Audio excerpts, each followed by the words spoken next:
Miss Gray Educates, brought to you by Gray Education.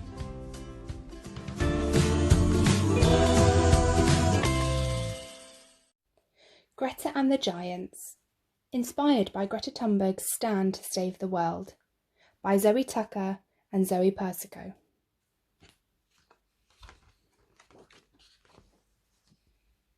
There was once a girl who lived at the heart of a beautiful forest. Her name was Greta.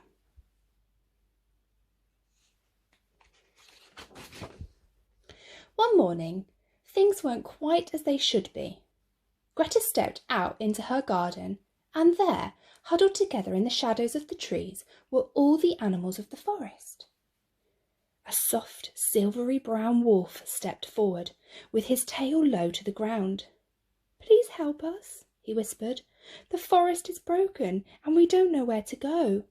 The giants are ruining our home." The giants had always been there, for as long as Greta could remember, but now they were worse than ever. They were huge, lumbering oafs, and they were always busy. They chopped down trees to build homes. Then they chopped down more trees and built bigger homes. The houses grew into towns, and the towns grew into cities.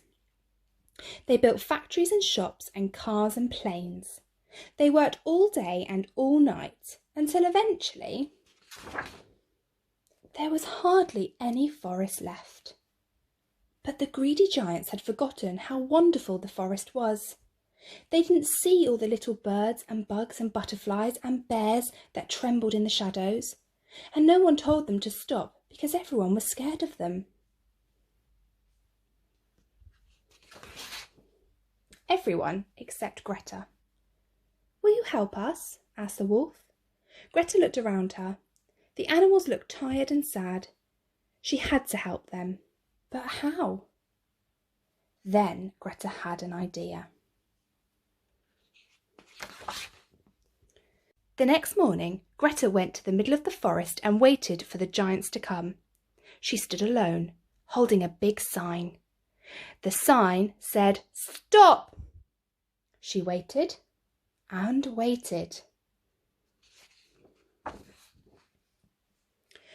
On the first day, the giants didn't see her and lumbered on by. And on the second and third too. But on the fourth day, something strange happened. A little boy who had been watching Greta made a sign and came and sat down next to her. He didn't say much, but Greta knew he felt like she did. Soon, more people and animals saw what they were doing and joined in too.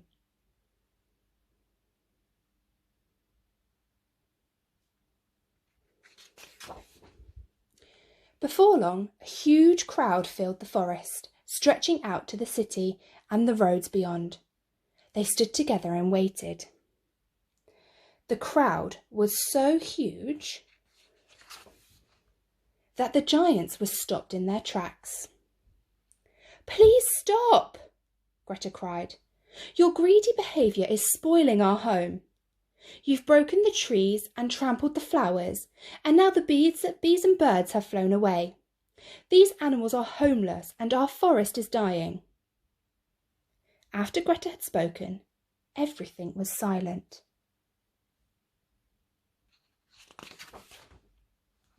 But then everyone in the crowd began to shout.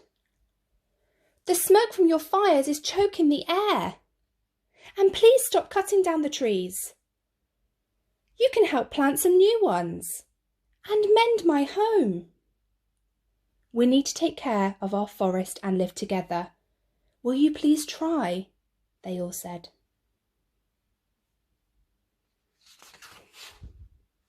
The giants shuffled and fidgeted and stomped their feet on the ground. They were embarrassed and a little bit sad. You see, the giants were so busy building, they didn't see what they were doing to the forest or the animals who lived there.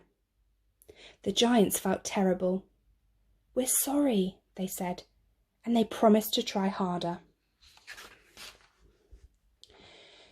So from that day on, the greedy giants weren't so greedy. They slowed down and learned to sit quietly. They stopped working all the time and instead took up new hobbies. They stopped chopping down trees and learnt all about gardening and living in the forest.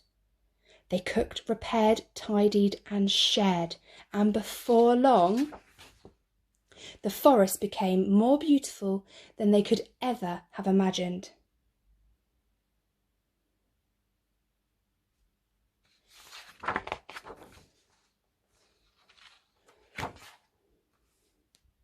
Miss Gray Educates, brought to you by Gray Education.